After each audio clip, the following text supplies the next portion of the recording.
Okay, let's head over to censorship here real quick. We got big censorship, big censorship, and let's roll over there. House votes to force TikTok owner ByteDance to divest. The bill's prospects in the Senate are much more uncertain. And as part of the legislative move that may potentially eliminate TikTok from U.S. app stores if it does not divest itself from the Chinese state-associated company ByteDance, the House of Representatives today approved a relevant bill by a majority vote of 352 to 65 with one member abstaining. So, and I'm going to go into here, into Breitbart, and again, ByteDance opposes profitable TikTok sale because China wants control. Give it up if we can't pass bill. So it's going on and on with this, and they're all going to make money because there's a lot of interest that companies would have in acquiring this asset. So it's basically this tug of war that's happening, and I want to show you guys what's happened to me on TikTok. And as of a week ago, I can get more. Let me see if I can zoom this in. Yeah, there it is. I can get more than 30 views on my TikTok videos. I used to get 400 to 4,000 roughly views, and I can't get more. I'm getting 10, 20, 10, 20, 22, 10, 10, 10, 10, 10, 10, 20, 10. I cannot get more than 10 views anymore on TikTok. I was blowing up like crazy. I got 2,000 followers in less than a month. People were finding me for the first time. Wow, who is this guy? Where did this guy come from? I never heard of this guy before. I've heard what he's been saying, but who is this guy? Right? Well, that's gone down the drain. I can't get more than 30 people watching. Not even 10. 20, 20, 20, 20, 10, 10, 10, 10, 20, 20, 20, 20. Oh, I got one for 50. But that was almost 2.5 weeks ago. But I just can't get more than I'm dead on TikTok. I'm rest in peace on TikTok. Okay, more censorship. The EU adopts a media freedom law where freedom doesn't mean what you think it does. The act, like most of the bloc's of virtue signaling, is opposite of what its name ought to be, herald.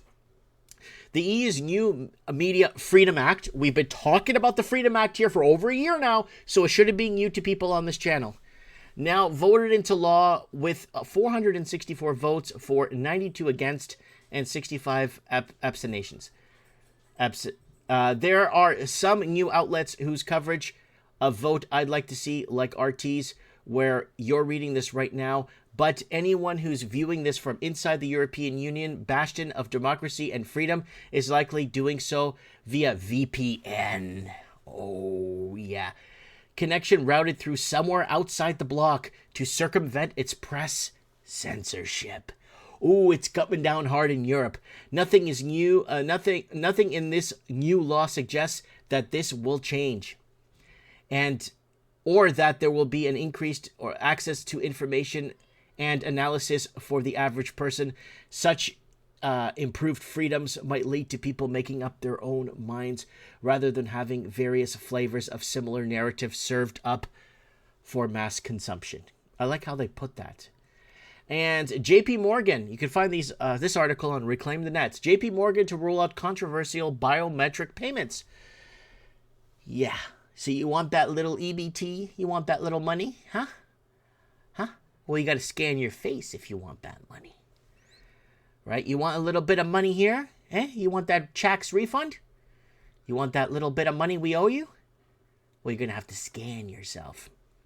America's largest bank and one of the largest in the world, JP Morgan, is preparing to launch a biometric payments next year and is currently carrying out pilot projects. JP Morgan has chosen Pop ID, which verifies a person's identity via facial recognition, among other methods, as a backbone for the project. The massive financial corporation is clearly unwilling to be left behind the likes of MasterCard or Visa, who are both implementing the biometric-powered payments.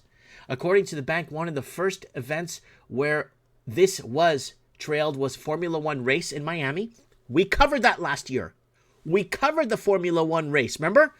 And that was also the first time that happened to at a Formula One venue.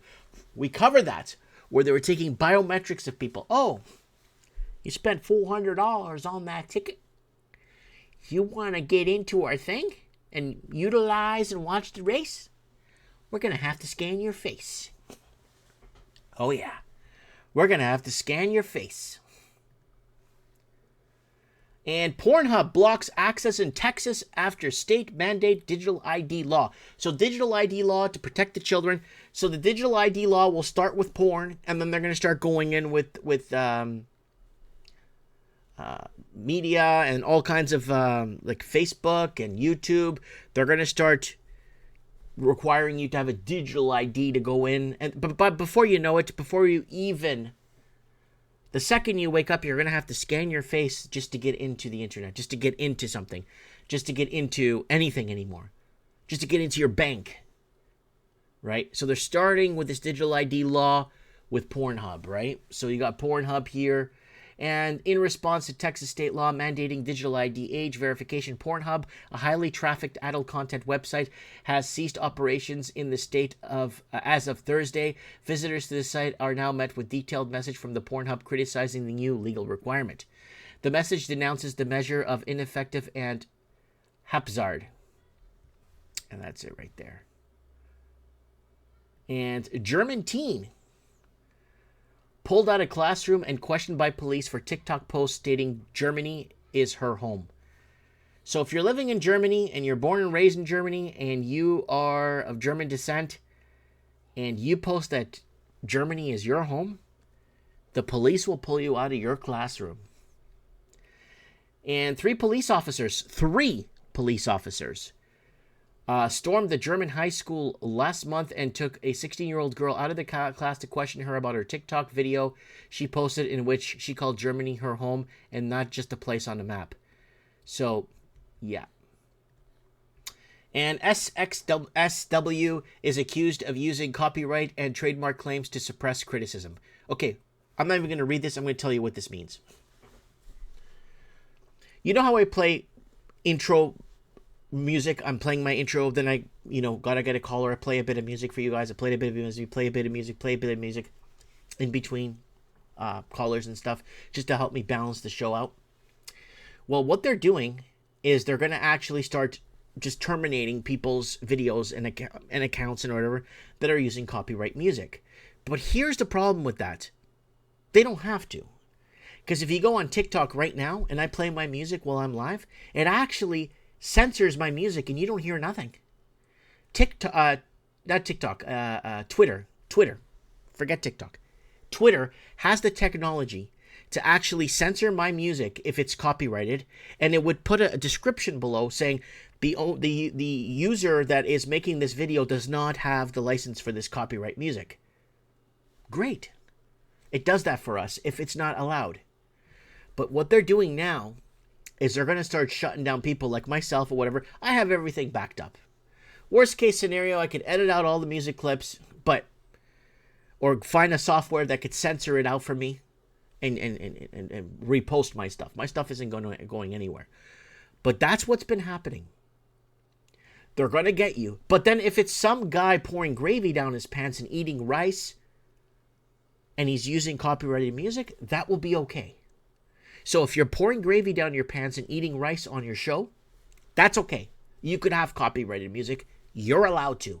But that's what they're going to start doing. They're going to start taking down channels that have a little bit of music or intro music or start humming, Mike, says Anarchy in the comments.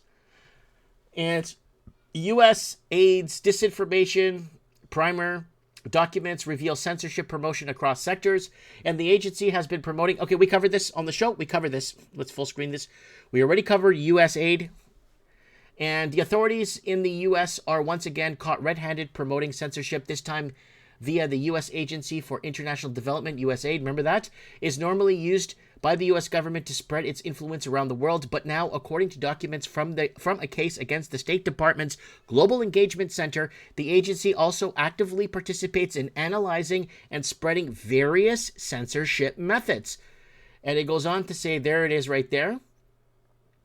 And then it goes on to censorship techniques, likes and recommends our advertiser outreach, which is designed to cut off media and accounts on social platforms from ad revenue if their speech is what's known as disfavored by those in power. So Mike in the Night's completely disfavored. Man, my channel's disfavored since 2012. And